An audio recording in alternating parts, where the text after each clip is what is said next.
사사기 13장 1절로 7절까지의 말씀을 함께 나누도록 하겠습니다. 사사기 13장 1절로 7절까지의 말씀을 우리 함께 나누도록 하겠습니다. 다 찾으셨으면 13장 1절의 말씀부터 한 절씩 교독하도록 하겠습니다. 이스라엘 자손이 다시 여호와의 목전에 악을 행하였으므로 여호와께서 그들을 40년 동안 블레셋 사람의 손에 넘겨 주시니라.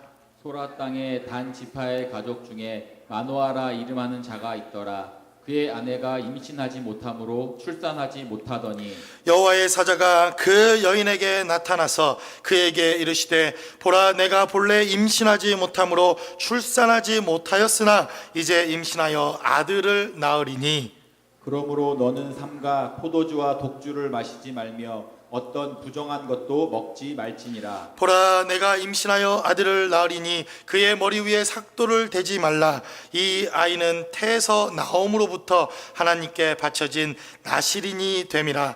그가 블레셋 사람의 손에서 이스라엘을 구원하기 시작하니라 하시니 이에 그 여인이 가서 그의 남편에게 말하여 이르되 하나님의 사람이 내게 오셨는데 그의 모습이 하나님의 사자의 용모 같아서 심히 두려움으로 어디서부터 왔는지를 내가 묻지 못하였고 그도 자기 이름을 내게 이르지 아니하였으며 7절 같이 합독합니다. 그가 내게 이르기를 보라, 내가 임신하여 아들을 낳으리니 이제 포도주와 독주를 마시지 말며 어떤 부정한 것도 먹지 말라.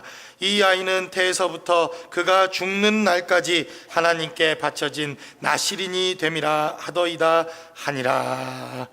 아멘. 아멘. 우리는 지난 시간 입다라고 하는 사사가 하나님의 큰 은혜를 통해서 그가 이스라엘 민족을 구원하고 하나님의 나라의 놀라운 은혜와 능력으로 역사하는 삶의 현장을 말씀을 통해서 나누었습니다. 입다는 민족의 영웅이었고 입다라고 하는 이 사람을 통해서 우리는 큰 하나님의 은혜와 그리고 이스라엘을 구원하는 놀라운 역사를 체험하고 경험하는 말씀을 나눈 기억이 있습니다.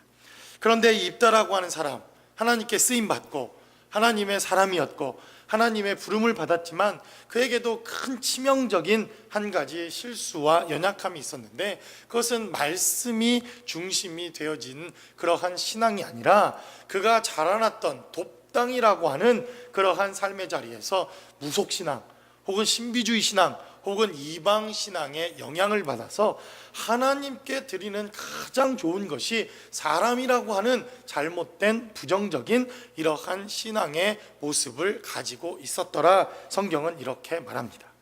그래서 성경에 기초한 신앙이 아니었던 이 입다의 서원 때문에 입다는 자신이 가장 사랑할 그리고 가장 사랑했던 딸 무남동녀 외동딸을 제물로 바쳐야 되는 안타까운 결론과 결말을 말씀을 통해서 보았습니다. 그의 아버지도 안타깝지만 아직 시집도 못 간 이 딸도 아버지의 잘못된 서원 때문에 자신의 목숨을 제물로 바치는 이러한 안타까운 인생을 마무리하는 딸의 모습을 우리가 또한 보기도 했습니다.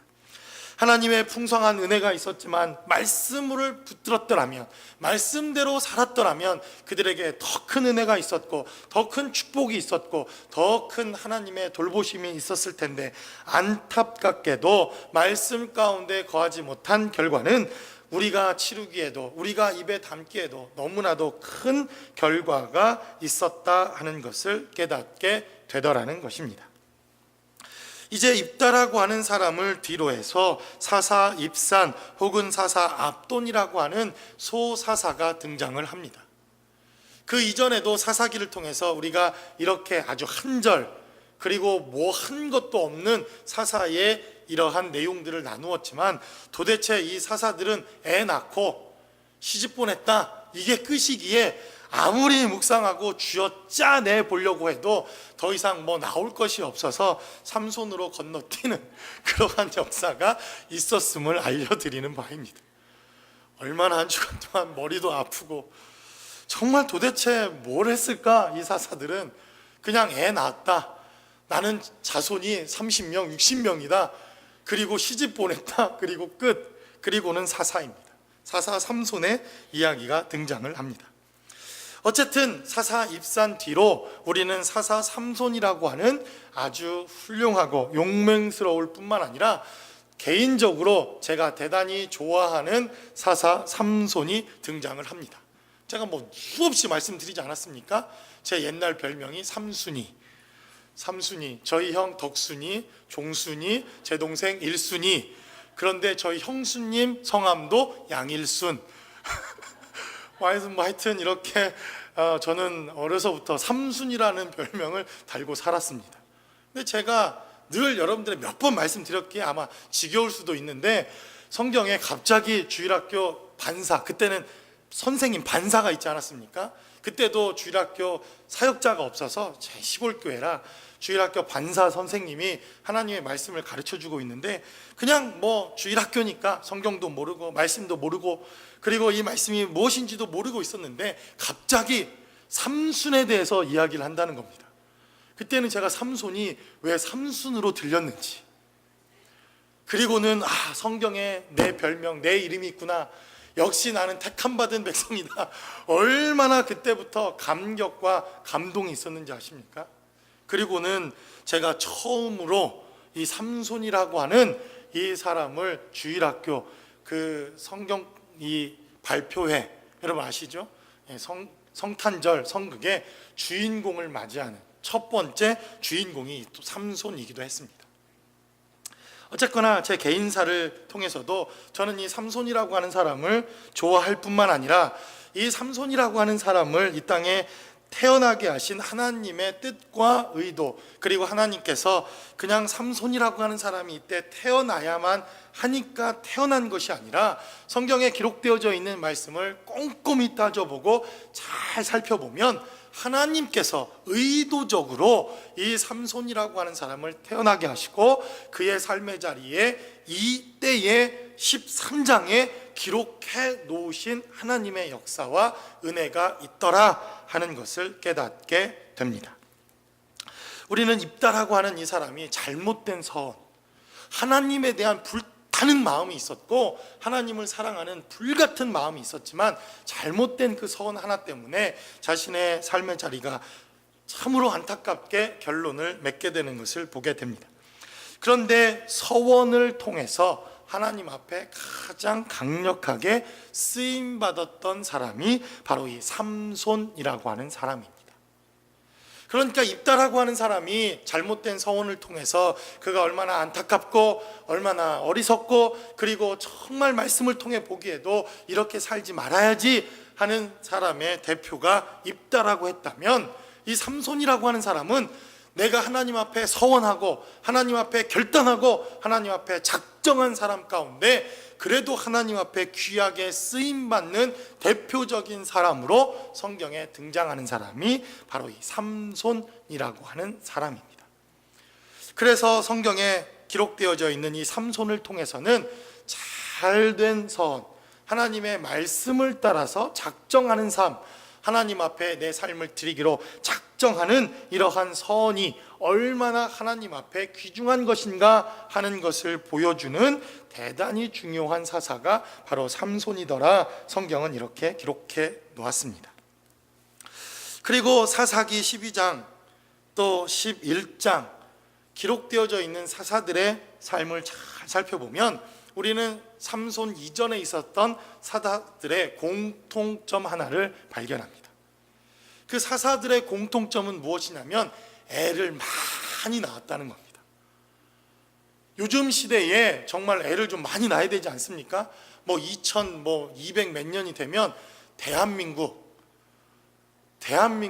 단군을 조상으로 하는 우리 대한민국 사람은 이 지구상에서 이대로 가면 씨가 말라진다, 이런 통계 보고가 있습니다. 그래서 애를 많이 낳아야 합니다. 저도 그래서 기도합니다. 막내를 하나 좀 낳아볼까? 안 되겠더라고요. 아니 없어지면 안 되지. 하나님의 뜻대로 대한민국을 하나님이 세우시고 하나님께서 그렇게 하셨는데, 그래서 정말 애를 많이 낳는 것도 이 시대는 사명과 소명이기도 합니다. 그래서 아직 둘 이상 안 낳았거들랑 한 번쯤 한번 기도해 보시기 바랍니다. 예. 그런데 이 삼손 이전의 사사들을 잘 살펴보면 애들을 많이 낳았다는 특징이 있습니다. 기드온 몇 명을 낳았습니까? 무려 70명. 70명이라고 하는 엄청나게 많은 그러한 아들을 낳았을 뿐만 아니라 사사 야일이라고 하는, 아마 여러분들이 이름도 기억 못할 이 야일이라고 하는 사사는 30명의 아들이 있었고 다 나귀를 타고 다녔고 성을 하나씩 주어서 그 성 하나를 맡았다. 이러니 30명 낳기가 쉽습니까? 3명도 어려운 이때에 30명이나 아들을 낳은 사사 야일이라고 하는 사람도 등장을 합니다. 또 사사 입산, 우리가 13장의 말씀으로 건너뛰었지만 사사기 12장에는 사사 입산이라고 하는 사람이 등장을 하게 되는데 아들 30명과 딸 30명을 낳았더라. 성경은 이렇게 기록합니다. 3명도 아니고, 여러분 제 친구 중에는 12남매가 있습니다. 12남매. 물론 한 명이 죽어서 언니 중에 한 분이 일찍 돌아가셔서 11남매였지만 12남매, 저는 12남매까지는 보았거든요. 그런데 아들, 딸 30명씩 낳았고 그들을 시집장가 다 보내었다. 이게 사사가 한 일입니다. 아들 시집장가 보낸 일. 그리고 났는데 또 성경은 기록하기를 사사 압돈이라는 사람이 등장을 하는데 아들 40명과 손자 30명이 있었다. 성경은 이렇게 기록해 놓습니다.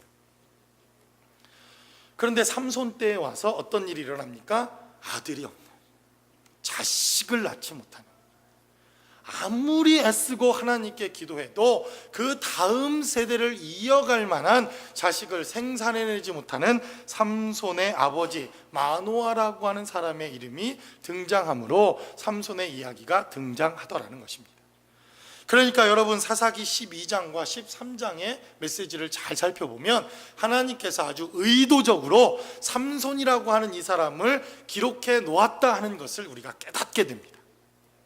어떤 이는 선 때문에 망했고 어떤 이들은 아들을 딸들을 이렇게 많이 낳았지만 아들 딸 낳은 것 이외에는 한 것이 없는 그 사사들과 비교해서 이 삼손이라고 하는 이 사사는 선을 통해서 하나님께 쓰임받는 그러한 사사였을 뿐만 아니라 정말 손이 귀하고 자손이 귀했던 그 시대, 하나님 앞에 기도하며 자녀를 달라고 애쓰며 수고함에도 불구하고 이 자녀를 얻지 못했던 바로 그러한 환경 속에 그 시대에 삼손이라고 하는 사사가 등장하더라는 것입니다.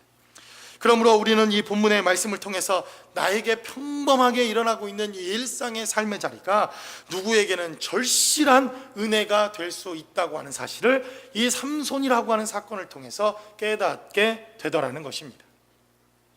13장 1절의 말씀을 통해서 성경은 기록하기를 이스라엘 자손이 다시 여호와의 목전에 악을 행함으로 여호와께서 그들을 40년 동안 블레셋 사람의 손에 넘겨주시니라 라고 말합니다.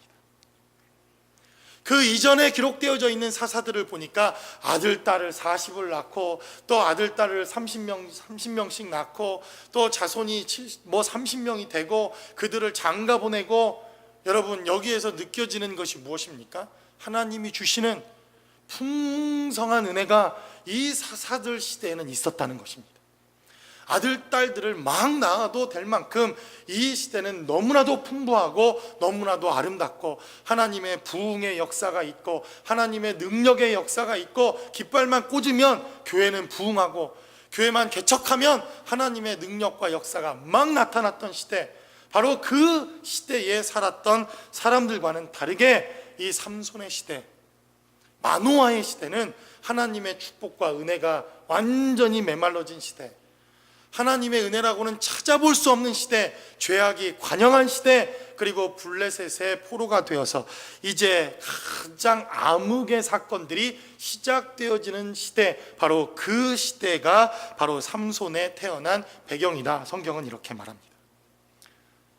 그래서 누군가 이렇게 하나님의 은혜를 체험하고 하나님의 말씀을 경험하고 기도의 응답을 받고 하나님이 주시는 능력과 생명으로 말미암아 부흥의 역사를 경험하고 정말 고침을 받고 치료되어지는 이러한 놀라운 역사를 경험했던 이러한 평범한 우리의 삶의 일상이 이제는 누군가 기도하고 절실히 하나님께 요구하고 순교의 각오를 가지고 기도해도 우리의 일상에 체험되어지지 않는 이러한 삶의 자리가 있을 수 있다는 것을 성경은 우리에게 증거하더라는 것입니다. 제가 신앙생활을 하던 청년의 때만 해도요, 여러분 정말 기도만 하면 하나님께서 응답하시고 교회만 개척해도 교회들이 얼마나 부흥하고 성령 충만한 이러한 시대였는지 모릅니다. 그런데 이 시대는 어떤 시대입니까? 많은 목사님들이 걱정합니다. 제 특별히 선배 목사님들은 이렇게 저희들에게 말씀합니다. 박 목사, 난 그래도 은퇴했지. 남의 일에 안 됐다고 할 수도 없고 잘 되었네. 목회는 앞으로 점점 어려워질 거야. 아니 뭐 약 올리는 겁니까? 정말 그 시대의 목사님들은 정말 대형 교회를 이루고 말만 해도 이름만 대도 몇십만 명, 몇백만 명이 되는 이런 교회들, 이러한 부흥의 때를 거쳐왔던 시대를 우리는 살아오기도 했습니다. 평범한 일상이었고 부흥되는 것이 당연했고 하나님께 기도하면 응답이 있었고 기도하면 하나님께서 불을 내려주시고 능력을 내려주시고 헌신되고 충성된 영혼들을 보내주시는 것이 일상이었던 삶의 자리가 있었다는 것입니다. 그러나 부르짖고 부르짖어도 40년 동안 하나님께서 응답하실 수 없었고 도무지 하나님의 은혜라고는 찾아볼 수 없는 이러한 일상의 삶의 자리가 누군가에게 처절하게 일어날 수도 있다고 하는 사실을 바로 이 삼손이라고 하는 사건을 통해서 우리는 깨닫게 됩니다. 그래서 여러분들이 사사기 앞으로 13장 이후에 기록되어져 있는 이 사사기의 사건을 보면 이스라엘에게 있어서 가장 어두운 시대, 영적으로 가장 암울한 시대, 하나님의 응답이라고는 찾아볼 수 없는 시대, 그리고 심지어 나중에 법궤까지도 빼앗겨버리는 이러한 성경의 메시지가 바로 이 삼손 이후의 시대에 등장하는 것을 보게 됩니다. 그리고 더 이상 사사기에서는 사사가 등장하지 않습니다. 누군가에게는 아주 일상적일 수 있는 평범한 은혜가 누군가에는 하나님 앞에 눈물로 기도하고 간구해야 하는 그러한 삶의 일상일 수도 있다는 것을 바로 이 삼손이라고 하는 사건을 통해서 깨닫게 되더라는 것입니다. 여러분, 숨 쉬는 거, 나 오늘 숨 쉬어야지, 숨 안 쉬면 죽을 거야, 1분 몇십 초 혹은 5분 이상 숨 안 쉬면 죽게 될 거니까 나 숨 쉴 거야, 이러면서 여러분 숨 쉬는 분이 계십니까? 둘 중에 하나겠죠. 정말 정신병자이거나 아니면 진짜 무슨 호흡기 계통에 문제가 있거나. 내 새끼발가락은 잘 있을 거야, 내 심장은 잘 있을 거야. 여러분, 우리가 일상의 삶을 살아가면서 여러분들이 여러분들의 신체와 여러분들의 육체를 내가 인식하기 시작하면 그것은 그 육체에 질병이 생겼다고 하는 증거입니다. 여러분들이 살아가면서 내 심장 잘 뛰고 있나? 내 허파, 내 콩팥 잘 있나? 여러분들이 인식하기 시작했다고 하는 것, 혹은 내 콩팥이 여기에 있구나 느끼기 시작했다는 것은 그것에 질병이 생겼다고 하는 문제입니다. 여러분들 새끼발가락이 아프거나 혹은 손톱 하나 가시만 찔려도 얼마나 그것에 신경이 쓰이고 이 손, 여러분들이 아무것도 내가 못 느끼고 있다, 지금 안 느끼고 있다, 이것이 사실은 정상입니다. 근데 우리는 이 시대에 무엇을 느끼며 살아갑니까? 영적으로 암흑기가 시작되었구나, 하나님의 몸된 교회가 병들어가기 시작했구나, 하나님의 백성들 뿐만 아니라 하나님이 세우신 목회자들도 병들어가는 시대를 살아가고 있구나 하는 시대를 우리가 느끼고 있고 이야기하고 있고 살아가고 있다면, 실제로 우리가 살아가고 있는 이 시대는 이 삼손의 시대보다 훨씬 더 암흑의 시대일지도 모른다 하는 것을 깨닫게 되더라는 것입니다. 살아 숨쉬는 것부터 우리는 너무나도 평범한 일상이지만 누군가에게는 이것이 대단히 경험하고 싶은, 그리고 대단히 간절히 바라는 삶의 일상일 수도 있다고 하는 것을 우리는 우리의 삶의 자리에서 경험합니다. 제가 예전에 한국에 살 때 화장실에서 진리 하나를 깨달은 적이 있습니다. 여기 미국 그래도 화장실은 좀 깨끗하지만 한국 화장실에 가면 여러 가지들이 있습니다. 장기 밀매부터 시작해서 장기 오늘 얼마 주면 몇 천만 원 주겠다는 스티커부터 시작해서 별별 낙서들이 다 있지 않습니까? 그 중에 한 낙서 가운데 하나가 지금 볼일을 보고 있는 이 볼일은 큰 볼일 아닙니까? 큰 볼일. 어제 누군가가 간절히 오늘 볼일을 보고 싶었지만 그러나 볼 수 없었던 그 큰 일일지도 모른다 라고 쓰여 있는 것을 본 적이 있습니다. 어제 마침 생을 마감해서 간절히 내일이라고 하는 이 삶을 소망했던 어떤 사람이 겪고 싶었던 삶의 일상. 그런데 이 삼손의 시대가 그랬다는 것입니다. 마누아라고 하는 이 사람도 결혼을 하고 부인을 맞이하고 일상의 평범한 삶을 살면서 모든 사람들이 자녀를 갖고 그리고 그 자녀의 축복을 누리는 것처럼 살겠지, 이러한 마음과 이러한 결단과 이러한 결심으로 그의 결혼 생활은 시작되었는지도 모릅니다. 그러나 누군가에게 대단히 평범하고 누군가에게 일상처럼 여겨지는 이 일도 마노아와 삼손에게 있어서는 기도해야만, 하나님의 특별한 은혜가 있어야만, 하나님의 능력이 있어야만 누릴 수 있는 특별한 은총과 은혜였다고 하는 사실을 성경은 우리에게 증거하고 있더라는 것입니다. 예전에는 시집장가 가면 다 시집장가 가는 거였습니다. 그렇지 않습니까? 동네 바보형 빼놓고는 시집장가 못 가는 사람이 누가 있습니까? 저희 동네, 시골 동네마다 한 명씩은 다 있으니까 그런 사람 빼놓고는 시집장가 다 가는 거죠. 그런데 요즘에는요, 멀쩡하고 평범한 사람도 왜 시집장가를 못 가는지, 이게 평범한 일상의 일이 아닙니다. 결혼하는 게 특별한 일이 돼버렸습니다. 제 주변에서도 그렇지 않습니까? 아니, 이 멀쩡하고 허우대 멀쩡하고 왜 장가를 못 가는지, 왜 시집을 못 가는지. 누구에게는 평범한 일상이, 누구에게는 하나님의 은혜와 은총이 필요한 일상일 수도 있다는 것을 우리는 이 삼손이라고 하는 사건을 통해서 깨닫게 되더라는 것입니다. 두 번째로 우리는 이 본문의 말씀을 통해서 삼손이라고 하는 이 사람이 바로 올바른 말씀의 적용과 약속이 있었을 때 얼마나 큰 은혜와 능력이 함께할 수 있는가 하는 것을 깨닫습니다.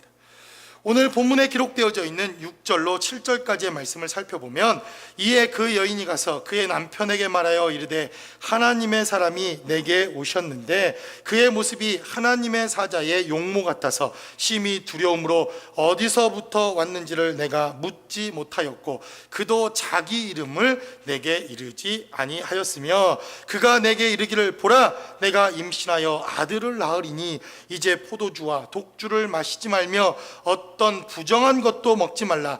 이 아이는 태에서부터 그가 죽는 날까지 하나님께 바쳐진 나실인이 됨이라 하더이다 하니라 라고 성경은 기록합니다. 이 말씀은 민수기 6장에 기록되어져 있는 나실인에 대한 규례입니다. 하나님께서 민수기의 말씀을 통해서 하나님께 서원한 자, 하나님께 삶을 드린 자, 하나님 앞에 순종한 자들이 어떻게 하나님께 순종할 것인가 하는 것에 대한 메시지가 민수기 6장에 기록되어져 있습니다.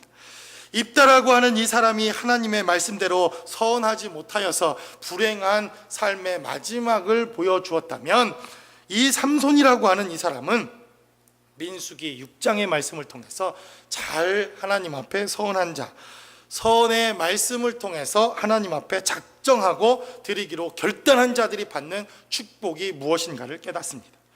민수기 6장에 기록되어져 있는 이 나실인의 서원을 보면 머리에 칼을 대지 말라, 머리를 깎지 말라 이렇게 말합니다. 머리를 깎지 말라. 저도 이 말씀이 얼마나 은혜가 됐는지 대학교 1학년 때 머리를 기르기 시작해서 노랑머리로 물들이고 뒤를 묶고 다니고 이랬던 적이 있습니다. 다 비우실 줄 제가 알았습니다. 다 알고 있었지만 제가 노랑머리를 쫙 들이고 머리를 이렇게 묶고 예배당 앞에 딱 앉았더니 장로님 한 분이 조용히 오셔서 형제님 미안하고 죄송하지만 좀 다른 교회로 가주실 수 없습니까? 90년대 그때만 해도 그렇지 않습니까? 귀걸이하고 막 머리 노랑물 들이고 이렇게 왔으니 얼마나 놀랬겠습니까? 일단 이 삼손이라고 하는 이 사람의 이 나시린의 규례는 머리에 삭도를 대지 마라. 그래서 이 삼손의 메시지를 듣는 많은 사람들, 특별히 이 삼손처럼 머리를 뒤에 꽁지머리를 하고 다니는 이런 사람들 많이 보지 않습니까? 그리고 성경은 기록하기를 독주를 마시지 마라, 죽은 시체를 가까이 하지 마라, 이렇게 명령하는 것을 보게 됩니다. 얼마나 이 규례에 대한 메시지가 강력했는지 오늘 본문에는 기록되어 있지 않지만 여러분들이 민수기 6장에 기록되어져 있는 나시린의 규례를 살펴보면 혹시나 너희 부모와 형제 가운데 너희가 나시린의 규약과 서원을 지킬 때에 그 부모와 형제가 혹시 죽는 사건이 생겨도 그 부모와 형제의 시체에 가까이 하지 말라, 이렇게 명령하는 명령이 나시린의 명령입니다. 그리고 하나님께서 이 삼손에 대하여 나시린의 축복을 통해서 이 삼손이라고 하는 이 사람은 엄청난 하나님의 은사와 능력을 경험하게 됩니다. 여러분, 이 삼손 같은 아들 하나만 낳으면 저와 여러분들 대대로 먹고 사는 걱정은 끝입니다. 그렇지 않습니까? 역기 선수, 올림픽에 나가서 역도 선수가 돼도 삼손은 금메달 세계 챔피언입니다. 100m 달리기를 해도 씨름 선수가 돼도 레슬링에 나가도 성경 어디에도 이 삼손과 같이 하나님께서 은사를 주시고 이러한 능력을 주신 이러한 사람을 찾아보기 어려울 만큼 이 삼손이라고 하는 사람은 이 서원을 통해서 하나님 앞에 삶을 드리기를 작정하는 것을 통해서 놀랍게 쓰임받는 사람이 되더라는 것입니다. 그래서 서원은 대단히 중요합니다. 목사가 되는 서원, 또 선교사가 되겠다고 하는 것, 이것만이 서원이 아니라 비록 무덥고 날씨는 너무나도 힘들게 하지만 그래도 이때에 하나님의 말씀을 통해서 내가 이 무더위를 이기고 하나님께 기도하는 것으로 이 한여름은 내가 무더위를 이기겠다, 이렇게 작정하는 것, 이것도 하나님 앞에 서원하는 것이며 작정이다, 성경은 이렇게 말합니다.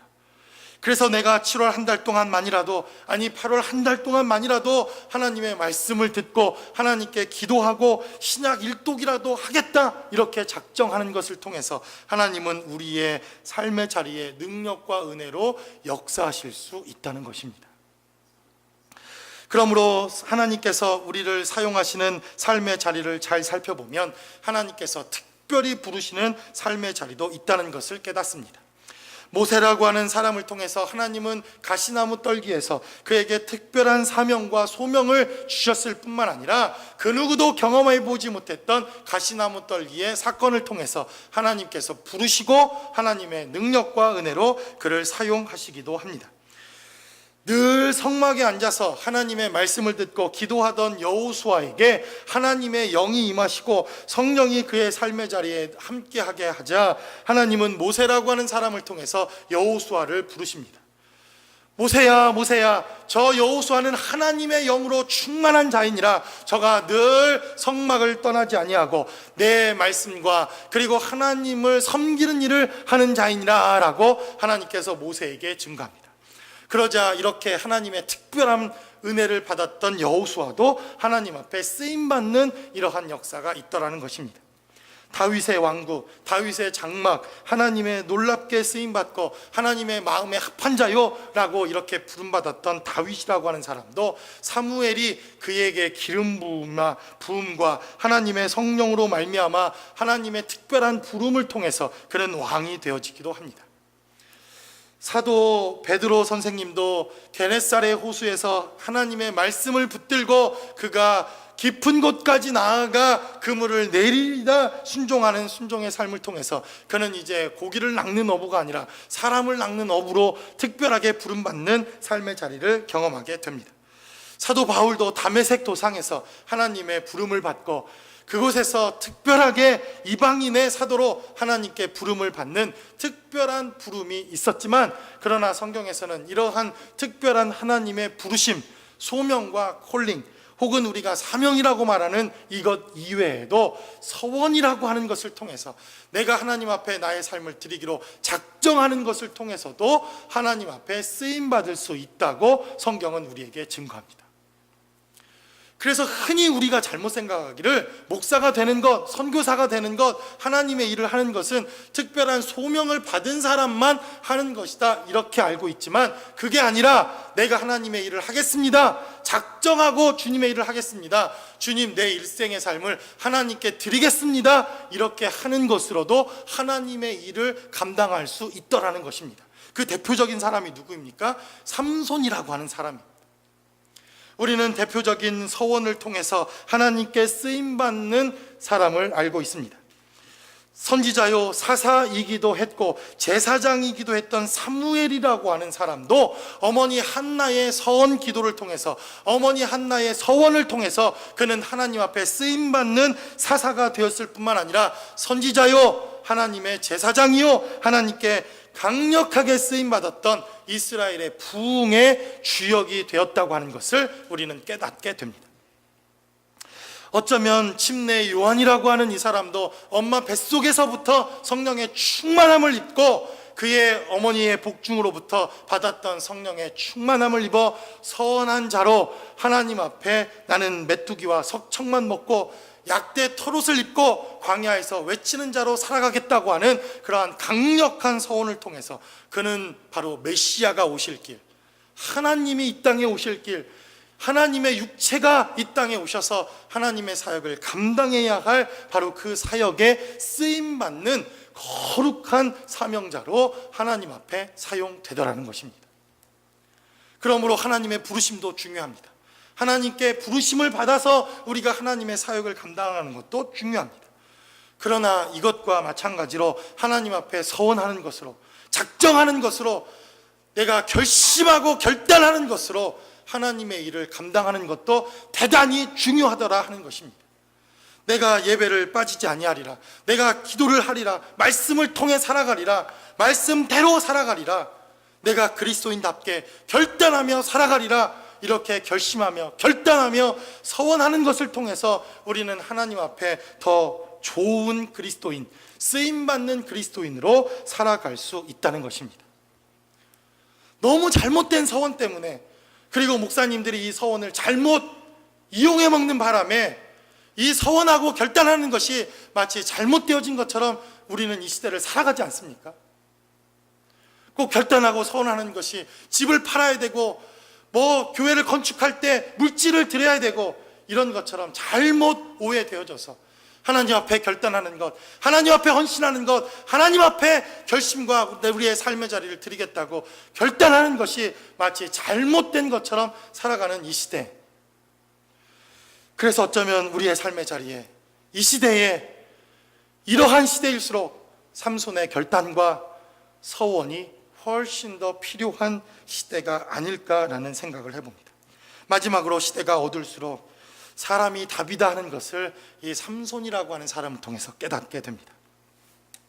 본문 서두에서도 말씀을 드렸듯이 삼손이라고 하는 이 사사가 끝나고 나면 정말 이래도 되는가 싶을 정도로 성경에 기록되어져 있는 사건 사고를 살펴보면 그래도 이 시대는 괜찮은가?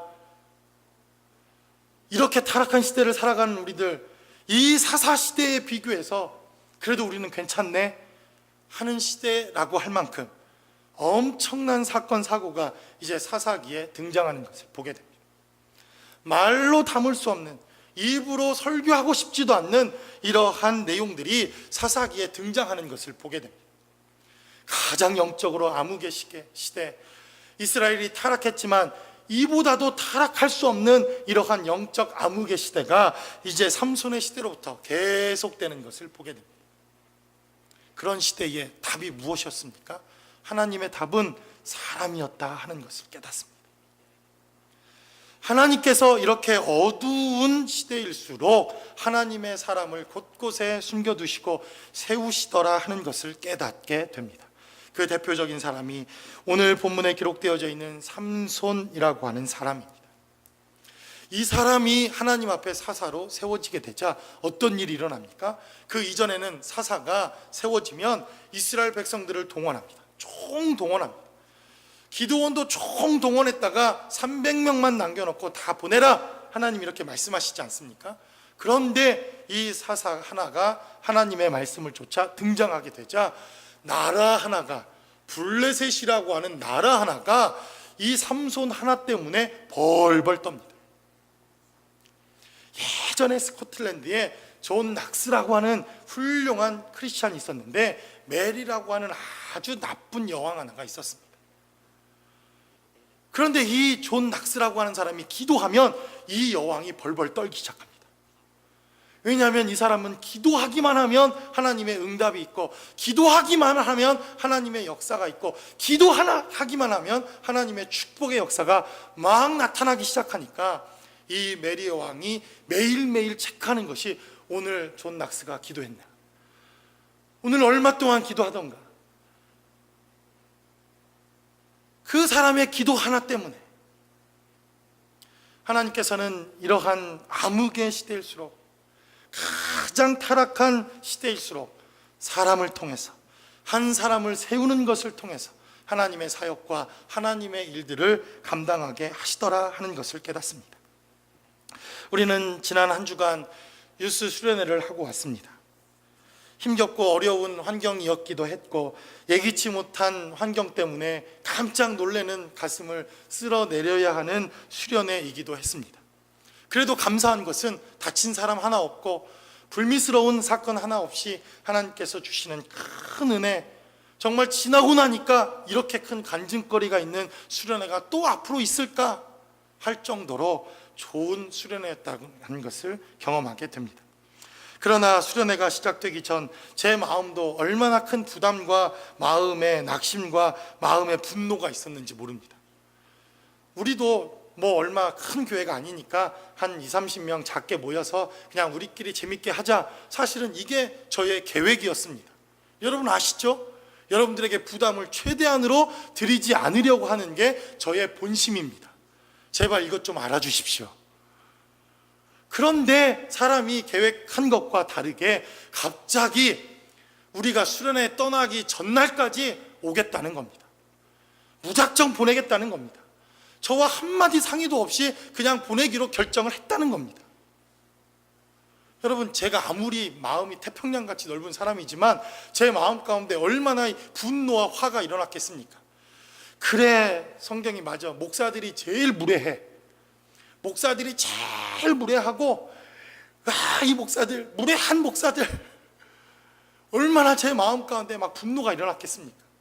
우리는 이만큼밖에 준비 안 돼 있는데 이렇게 보내겠다고 하면 어떻게 하겠냐고. 제 마음 가운데 불안한 마음과 낙심되는 마음과, 그리고 과연 이 몇십 명 되는 이 사람들을 잘 우리가 섬길 수 있을까? 여러분, 수련회장을 가보신 분은 알겠지만 30명이 들어가면 제일 적당하고 그리고 아주 알맞은 그러한 수련회장입니다. 갔더니 벌써부터 먹을 것이 모자라죠. 100인분을 했는데 이거는 입이 아니라 아구죠. 100인분을 했는데도 모자라니. 벌써 첫날 첫 저녁을 끝냈는데 목사님 뭐가 모자라고요? 뭐가 모자라고요? 뭐가 모자라고요? 아니, 이거 살림살이를 하나 사오라는 거지, 이게 부족한 거 채우라는 게 아니라 아예 살림살이 하나를 거덜내서 산으로 가져오라고 하는 카톡이 계속 옵니다. 그러니 이 수련회가 되겠는가? 분노도 일어나고 산을 오르락내리락 오르락내리락하면서 하루에도 막 서너 번씩 오르락내리락 오르락내리락하면서 내가 왜 이 짓을 해야 되는가? 내가 왜 이 짓을 해야 되는가? 남들은 편하게도 가던데 나는 왜 이렇게 사서 고생을 하는가? 그런 분노와 그러한 마음들이 막 제 마음 가운데 일어나는 것을 보면서 왜 이렇게 차는 막혀? 에이, 짜증나. 마음 가운데 이런 분노가 막 일어납니다. 코스코에 갔더니 여러분 아십니까? 얼음을 사오라는데 코스코에 얼음이 떨어졌어요. 지난 월요일에 얼마나 더웠습니까? 아유, 얼음 찾아 산말리. 짜증. 푸드포레스에 갔더니 2개씩밖에 안 팔아. 그러니 여러분 얼마나 막 마음에 막 분노와 막 이런 게 일어났겠습니까? 그래도 저는 온화한 마음으로 얼굴은 표정은 포커페이스를 하고 산에 올라가는데 목사님들이 함께 왔던 집사님들이 함께 왔던 사역자들이 이런 얘기를 합니다. 벌써 몇 년째 여름 수련을 못했답니다. 우리 자녀들을 양육해 줄 만한 2세 사역자들이 벌써 몇 년째 없었답니다. 7교회가 함께 왔는데 한 교회는 지금까지 청년 하나를 보냈는데 너무 불쌍해 보여서, 친구도 없고 너무 불쌍해 보여서 야, 괜찮냐?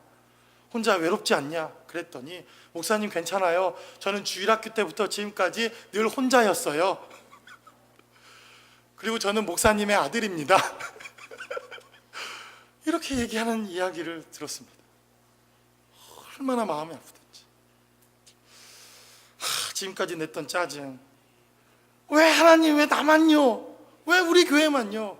이렇게 얘기했던 그 마음의 분노가 사라지고, 그래도 하나님께서 보내주신 것이 감사하고 함께 할 수 있는 것이 감사하고, 비록 짜증 섞인 그러한 우리의 삶의 제 모습이었지만 그래도 이렇게 누군가 섬길 수 있고 더 작은 교회를 섬길 수 있고 유스가 되도록 단 한 번도 수련을 해보지 못한 그 누군가를 위해서 함께 동역할 수 있는 것이 얼마나 감사한 일인가 하는 것을 깨닫게 되더라는 것입니다.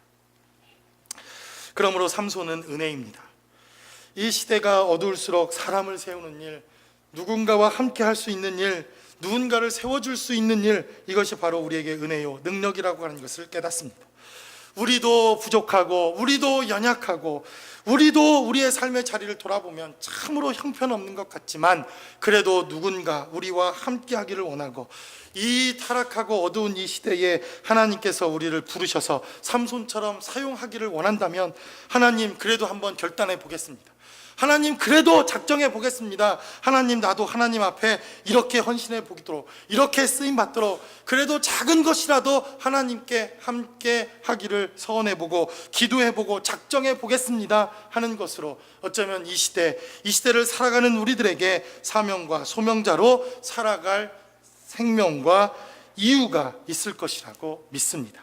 저와 여러분들의 삶의 자리, 비록 힘겹고 어려운 시대라고들 말하지만 그러나 하나님께서 그 시대일수록 삼손이라고 하는 이러한 사사를 부르시고 더 큰 은혜와 능력으로 채워주셔서 이 시대에 빛이 되게 하시고 이 시대의 사명자가 되게 하시고 소명자가 되게 하셔서 하나님의 일들을 이루어 나가실 것을 믿기에 저와 여러분들의 삶의 자리에 풍성한 은혜가 함께 하시기를 주님의 이름으로 간절히 축원합니다. 기도하겠습니다.